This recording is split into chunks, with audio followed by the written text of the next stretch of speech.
Hello and welcome to the last video in this series on the king hunt, the beautiful, attractive way to finish a game of chess by hunting our opponent's king down and make it run around the board, a bit like Forrest Gump on a bad day. And in this game we're going to have a look at one of England's best ever attacking players, Nigel Short. We actually had a look at one of his games in a previous video I did, this immortal king hunt he did, where he raced his king up the board against Jan Tidman. But now we're going to have a look at him play a very nice, thematic Sicilian opening, where he chases his opponent's king down the board. Now, before we go into this game, a couple of things to bear in mind. I'm going to ask you to pause the video on certain occasions so you can try to work things out. Obviously, you don't have to pause it. You can just sit back and enjoy a very nice game of chess if you want to. But I'm also going to talk about the opening a little bit, because if you want to be a great attacking player, okay, the opening doesn't always matter, but you really have to play the open Sicilian at least once in your life, because it leads to fascinating positions. And it's a very typical Sicilian, this, so we could learn quite a lot from the opening as well. So, straight into the action. Nigel with white starts with his favourite move, e4. And the open Sicilian is where white plays knight to f3 and d4. And that's precisely what Nigel does here. Woohoo! Off we go. Now, a lot of people, actually, with a Sicilian, they don't even realise that this pawn structure that we see already is better for black. Black has more pawns in the centre of the board. So there's a rule. If black can last till the late middle game ending without getting checkmated, he often has a better pawn structure. But white has more space and better, quicker development. So often in Sicilian, you see white trying to attack black straight away. And that's what happens here. Black plays the double knight variation, which is the classical Sicilian. Simple development from black. And now Nigel plays a very aggressive move, bishop to g5 here, pinning, well, aiming to pin this knight on f6 at a later stage. e6 now played from black. Again, this is in the strategy of the classical Sicilian because the bishop comes to e7. And we're going to see this bishop g5 is a very crafty move. Now, it's also quite popular in some variations to put your bishop on e3. But bishop to g5 is actually going to force black to play the move h6. Now, there's a famous story about Bobby Fischer once said when he played Spassky, and this is before he became world champion, before he actually beat Spassky in the world championship match. He played one game against Spassky, and at some point, he played the move h6, which we're going to see later on. And this turned out to be a critical weakening of his king side. And it's very funny to see that when you're in sharp positions, any pawn move around your king can be a critical weakness. And this is one thing I want you to look out for in this game. This little move we're going to see later on, h6, ends up being a critical weakness of black. So you have to be very careful about moving pawns in front of your king. On the flip side of that, when you see your opponent move a pawn in front of his king, try to see if you can have a new target open up his king in an aggressive position. So the game continues. e6. White now goes for queenside castling. And here we see h6 played. Bishop comes back to e3. And look at this pawn. This is going to be a big weakness. Black tries to finish his development. Nigel now rushes forwards with his pawns on the king side. And black has to create play on the queen side. The idea here is to go b4 and to take on e4. So very typical play from black. Nigel develops his last piece, defends the e4 pawn. So we have really a typical Sicilian position. Black will attack on the queen side with moves like this. But really, for an attack on the queen side to be successful for black, it's going to take a bit of time. You're not just going to be able to checkmate white with one pawn coming up the boards. You need to get your knight and queen and maybe rook into the game. Remember, the magic number when attacking is 3 pieces. So now black continued his development. And now, even when you're attacking in chess, you have to take a timeout sometimes. King b1, a good timeout, reinsuring the position of the white king in a safer square. And now b4 was played. Makes a lot of sense. the knight comes back to e2. And here, I think already a mistake from black. Black kind of walks into the attack here. If I was black here, I'd probably be looking at doing something like a5, queen c7, something along this line to try and attack in this way on the queen side.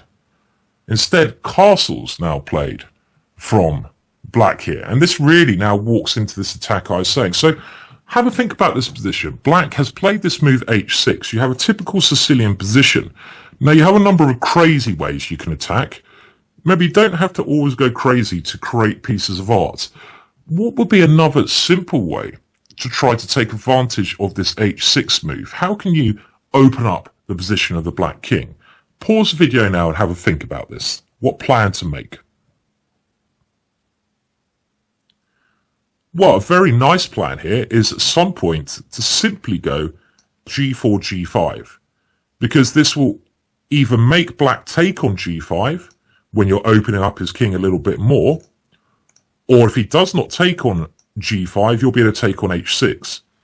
And already we're going to see that this little pawn here, this little weakness, makes all the difference between a successful attack or not. Now, you may have also been thinking about the move f5 here, trying to take on h6 with the bishop. The only problem with this move in the Sicilian is that you always give away control of this outpost e5. And if I was black here, I'd probably put my knight on this square, which you cannot budge now. Very good defensive and attacking piece. And if we do take on h6, this is not so scary for black because you're only attacking with one piece, the queen. To have a successful attack, you need to attack with a number of pieces, not just one piece. And it's very hard to bring reinforcements in here.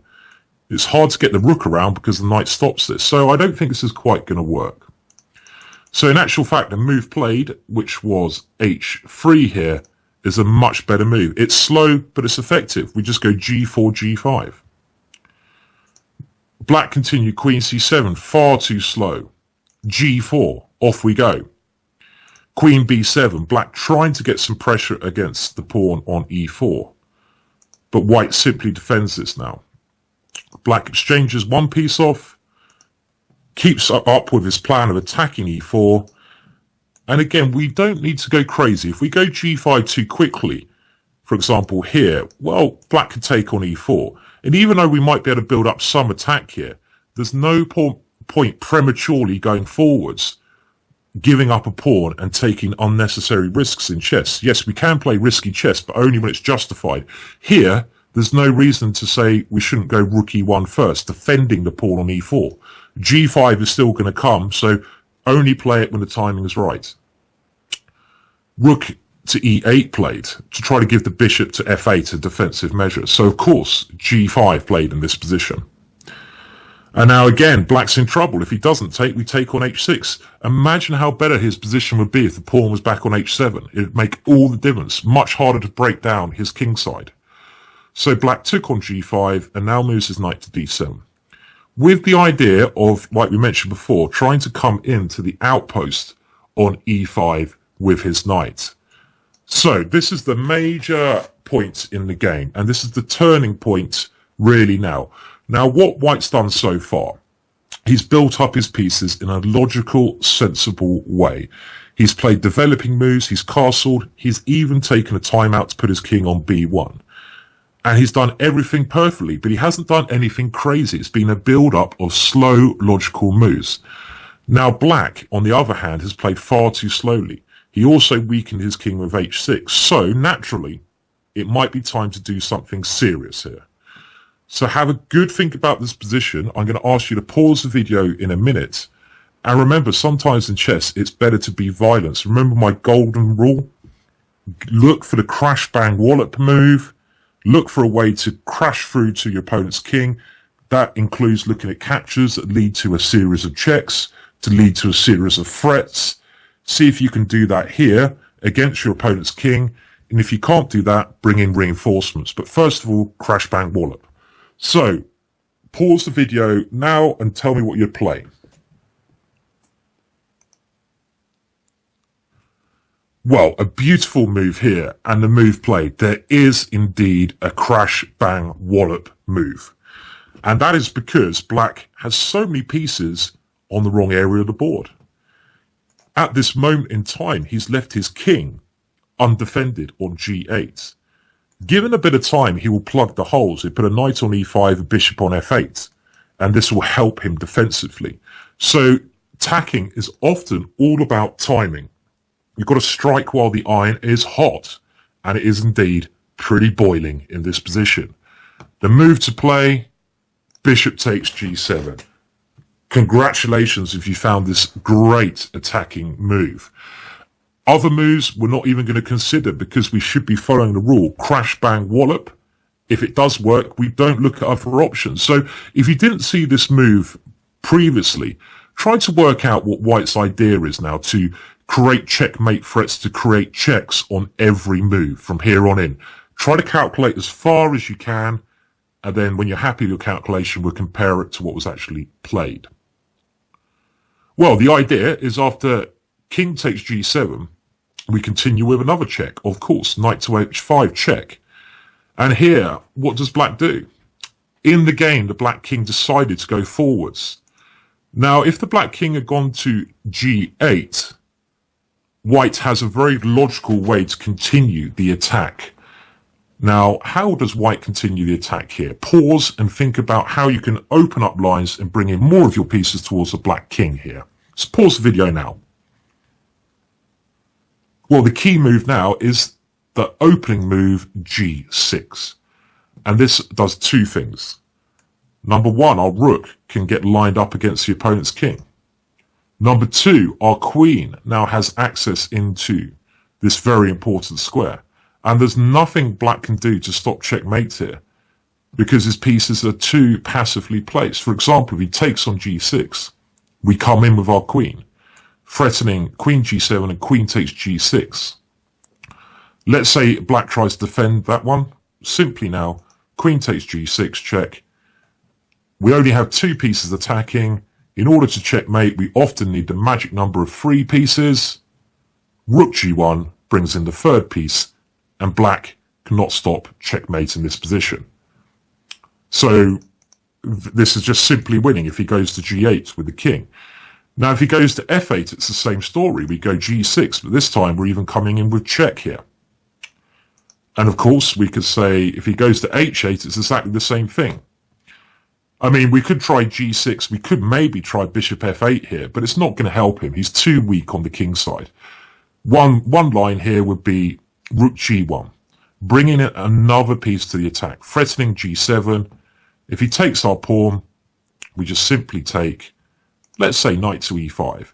Can you see a nice attacking line here for white now? It's actually white to play in this position and to force, well, checkmate or a serious winning material. I'm not even going to tell you the answer to this. Maybe you can discuss this in the notes below. So pause the video, discuss this below if you need to. But white has a very strong crash, bang, wallop way to attack here. So that's why in the game, white played this way and black decided he had to come forwards. What should white play now? Keep that king running. e5 check. Of course, we keep the black king running up the board. King takes h5. And now we need to bring more pieces into the attack here. The black king is very weak, but we need to bring our pieces in to create threats now. How do we do that? Queen to f4. Threatening queen to g4. Checkmate.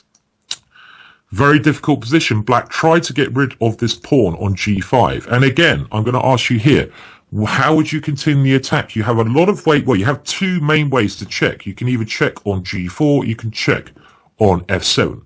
Which one would you do? Pause and think about that now. Well, if you go queen g4 check, it allows the black king a chance to run back towards its home. And we want that black king to keep running around the board without any clothes on, because it will be more exposed, more likely to get checkmated that way. So queen takes f7 is the correct move. He can't go backwards now because we have checkmate. So we keep the black king running. And remember what we said about king hunts. Once we get the attack going, we've got to play with energy and with violence. So here, queen h7 check, king to g3. And now a nice move. At the moment, checks on g1 maybe don't help because black can block. So we need to bring our queen a little bit nearer towards the black king. Queen to h5, threatening queen to g4. The black king run to h2, queen takes g5 was the move played. And now after rook g8, rook d2 check, bishop g2, queen to f4 check. The game's over pretty quick. I'm going to leave you one last puzzle.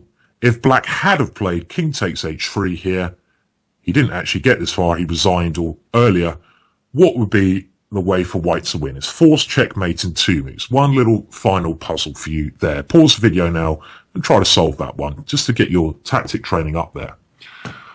Okay, so again, let's think what we can take away from this game, because it looks like a very beautiful king hunt, but it actually started from white knowing the opening and what ideas to play very well. And also, look how this move h6 seriously weakened black's king.